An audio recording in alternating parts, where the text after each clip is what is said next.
In this video, I'll show you how to make cool and popular images for free. Just follow the steps, boost your creative skills, and stay in the loop with the latest design trends. First, open your browser and type Bing Image Creator.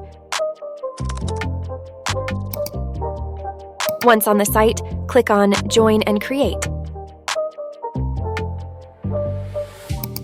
If you're using it for the first time, create a free account. After logging in, use the following prompt. Create a whimsical Disney Pixar depiction of a happy young girl seated on a chair, wearing an adorable jacket. Immerse her in the Snapchat homepage mockup, complete with the profile details, Saeedai, and a profile picture. Infuse the scene with a magical touch by incorporating a gentle light reflection emanating from the dynamic background. Just replace your social media name, gender type boy or girl, and your profile name. Finally, click on the Create button. Here are the initial results from this straightforward prompt.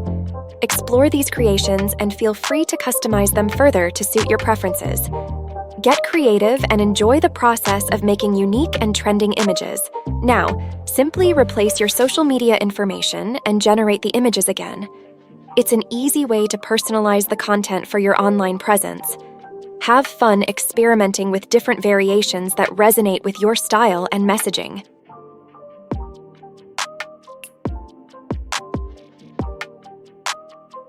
Now, replace the young girl with a boy to generate content that suits your own preferences if you're a male. Customizing the elements to match your identity allows you to create content that resonates with your individual style and personality. Give it a try and see the difference it makes. I have shared all the prompts in this video description. Subscribe to my channel for more latest AI-related videos and stay updated on the newest content. Join our community to explore the fascinating world of artificial intelligence together and never miss out on exciting tutorials and insights.